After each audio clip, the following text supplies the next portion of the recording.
السلام علیکم ورحمۃ اللہ وبرکاتہ۔ بسم اللہ والحمد للہ والصلاة والسلام علی رسول اللہ، اما بعد۔ بھائی کا سوال ہے کہ بچی اور بچے کے پیشاب کو دھونے کا فرق کس عمر تک ہے اور کیا کوئی حوالہ مل سکتا ہے؟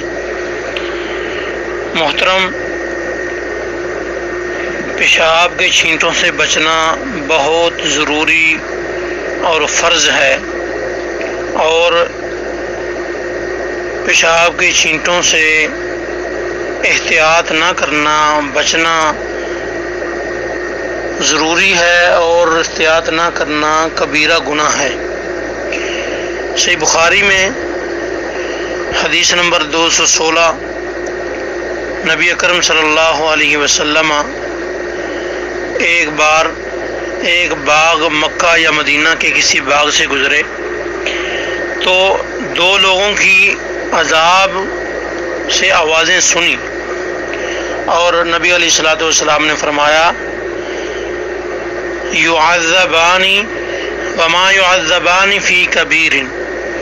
یہ دو لوگ جو ہیں یہ عذاب دیے جا رہے ہیں، اور یہ کوئی اتنی بڑی چیز سے عذاب نہیں دیے جا رہے، لیکن ان دنوں میں ایک جو ہے وہ لا یستتر من بولہ، وہ اپنے پیشاب سے بچتا نہیں تھا، اور دوسرا جو ہے وہ یمشی بالنمیمہ، وہ چغل خوری کرتا تھا۔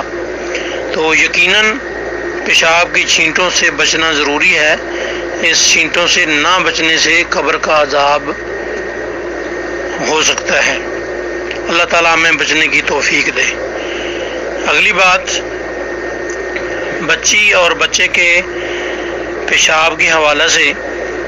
تو نبی اکرم صلی اللہ علیہ وسلم نے اس میں فرق بتایا ہے۔ صحیح ابو داود کے اندر روایت ہے، جناب نبی کریم صلی اللہ علیہ وآلہ وسلم نے اپنے گود میں حضرت حسین رضی اللہ تعالیٰ عنہ کو بٹھا ہوا تھا،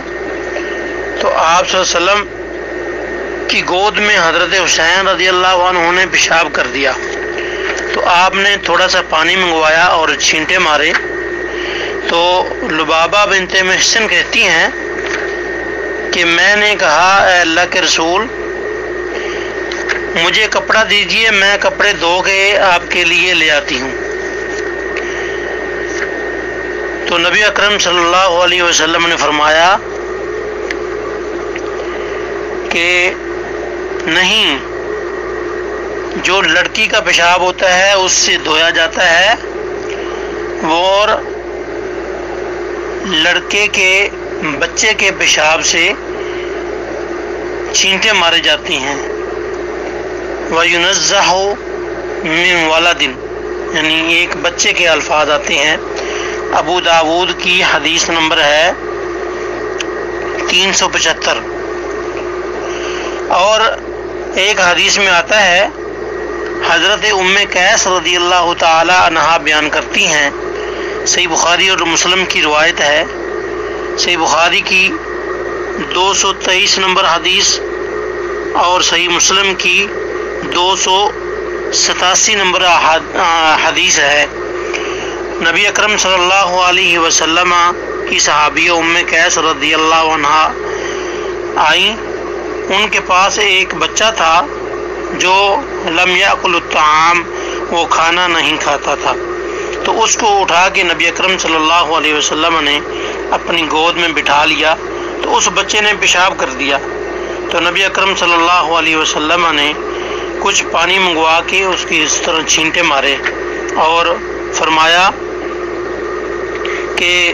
اس کو دھونا نہیں ہے، بچے کے پیشاب سے نہیں دھویا جاتا۔ تو یقیناً حضرت عائشہ رضی اللہ عنہ کی ایک صحیح بخاری میں اور ایک روایت ملتی ہے، تو اس میں بھی یہ الفاظ آتے ہیں، 222 نمبر حدیث ہے۔ تو عائشہ فرماتی ہیں کہ ایک اور بچہ نبی علیہ الصلوۃ والسلام کے لیے لایا گیا، آپ نے اس بچے کو اٹھایا، اپنی گود میں بٹھا لیا، اور اس بچے نے آپ کی گود میں پیشاب کر دیا، تو نبی علیہ الصلوۃ والسلام نے پانی منگوایا اور تھوڑے سے چھینٹے مارے، اور آپ صلی اللہ علیہ وسلم نے فرمایا کہ یہ پاک ہو گیا ہے۔ تو اللہ رب العزت ہمیں ان بچوں کے پیشاب سے بچنے اور اس طرح احتیاط کرنے کی توفیق عطا فرمائے۔ یاد رہے، شیر خوار بچہ یا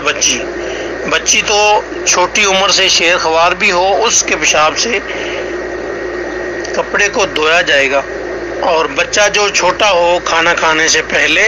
تو اس بچے کے پیشاب پر پانی کے چھینٹے مار لیے جائیں تو کافی ہو جائیں گے۔ اللہ رب العزت سمجھ کر عمل کرنے کی توفیق عطا فرمائے۔ السلام علیکم ورحمۃ اللہ وبرکاتہ۔